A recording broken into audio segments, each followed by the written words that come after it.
ಎಲ್ಲರಿಗೂ ಗೌರಿ ಗಣೇಶ ಹಬ್ಬದ ಶುಭಾಶಯಗಳು.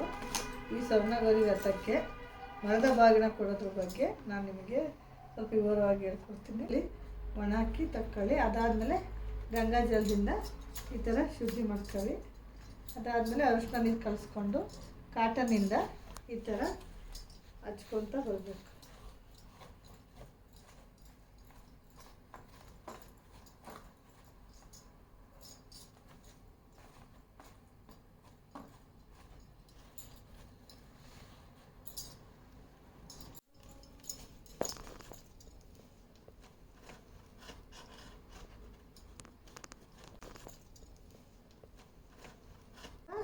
ಎರಡು ಮರಗಳನ್ನ ಅರಿಶಿನ ಕುಂಕುಮ ಇಟ್ಟು ಹಿಂದೆ ಮುಂದೆ ಎಲ್ಲ ಜೋಡಿಸ್ಕೊಂಡಿದ್ದೀನಿ. ಈ ಥರ ನೀವು ರೆಡಿ ಮಾಡ್ಕೊಂಡು ಇಟ್ಕೊಳ್ಳಿ. ಆಮೇಲೆ ಒಂದು ಮರದ್ದು ಹಿಂಗೆ ಈ ಥರ ಇಟ್ಕೊಳ್ಳಿ. ಈ ಥರ ಇಟ್ಕೊಂಡು ಈ ಥರ ಬಾಳೆ ಎಲೆ ಹಾಕ್ಕೊಳ್ಳಿ. ಬಾಳೆ ಎಲೆ ಹಾಕ್ಕೊಂಡು ನಮಗೆ ಎಲೆ ಅಡಿಕೆ ಶ್ರೇಷ್ಠ. ಫಸ್ಟ್ ಅದನ್ನೇ ಇಟ್ಕೊಂಡ್ಬಿಡೋಣ. ಅಡಿಕೆ ಇಷ್ಟು ಅಂತಲ್ಲ, ಕೈಗೆ ಎಷ್ಟು ಸಿಗುತ್ತೆ ಅಷ್ಟು ಇಡಿ ಅಡಿಕೆ. ಆಮೇಲೆ ದಕ್ಷಿಣೆ ಮರಿಬೇಡಿ, ನಿಮ್ಮ ಶಕ್ತಿ ಅನುಸಾರ. ನಾನು ಅಲ್ಲಿಗೆ ಎಲೆಡಿಕೆ ಬಾಳೆಹಣ್ಣು ಕಾಯಿ ಮೇಯ್ನ್ ರೆಡಿ ಆದಂಗೆ ಆಗುತ್ತೆ. ಅದಾದಮೇಲೆ ಬಳೆ ಮೇಯ್ನ್ ಮುತ್ತೈದರಿಗೆ ಬಳೆ ತೊಗೊಂಬಂದಿದ್ದೀನಿ. ಇಲ್ಲಿ ಒಂದು ಜೋಡಿಸ ನಿಮ್ಗೆ ಹೇಳ್ಕೊಡ್ತಾಯಿದ್ದೀನಿ. ಇದೊಂದಿಟ್ಟರೆ ಅಲ್ಲಿಗೆ ಬೆಳೆಗಳು ಆಯಿತು. ಅದಾದಮೇಲೆ ನೆಕ್ಸ್ಟು ತರಕಾರಿ 5 ಥರ ತರಕಾರಿ ಇಡಬೇಕು ಅಂತ ಇದೆ.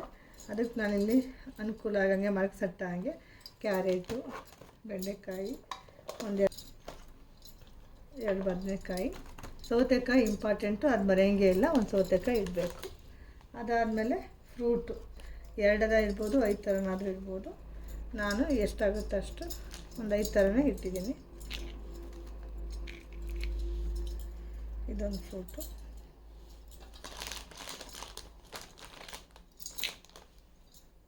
ಬಾಳೆಹಣ್ಣಿದೆ, ಅಲ್ಲಿಗೆ 5 ಥರ ಆಯಿತು. ಅದಾದಮೇಲೆ ಬಾಗಿನಕ್ಕೆ ಒಂದು ಸ್ವೀಟ್ ಇಟ್ಟರೆ ಚೆನ್ನಾಗಿರುತ್ತೆ ಅಂತೇಳಿ ಬಾಣದಲ್ಲಿ ಇದು ಸ್ವೀಟನ್ನು ಕವರ್ಗೆ ಹಾಕಿ ಇದನ್ನು ಇಟ್ಟಿದ್ದೀನಿ. ಆಮೇಲೆ ಬ್ಲೌಸ್ ಪೀಸು ಇಂಪಾರ್ಟೆಂಟು. ಹೆಣ್ಮಕ್ಳಿಗೆ ಶಕ್ತಿ ಅನುಸಾರ ಸೀರೆ ಇಡ್ಬೋದು. ಸೀರೆ ಜೊತೆ ಬ್ಲೌಸು, ಬರೀ ಬ್ಲೌಸ್ ಪೀಸ್ ರವಿಕೆ ಇಟ್ಟರೂ ಮುತ್ತೈದೆಯರ ಬಾಗಿನಕ್ಕೆ ಸಾಕಾಗುತ್ತೆ. ಇದಾದಮೇಲೆ ಮಾಡ್ಕೊಳ್ಳಿ.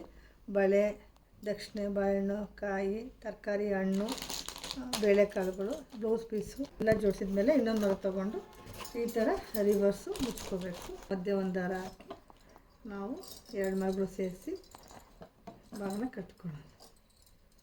ಆಮೇಲೆ ಇನ್ನೊಂದು 2 ಎಲೆ ಅಡಿಕೆ ಇಟ್ಕೊಂಡು 2 ಬಾಳೆಹಣ್ಣು ಇಟ್ಕೊಂಡು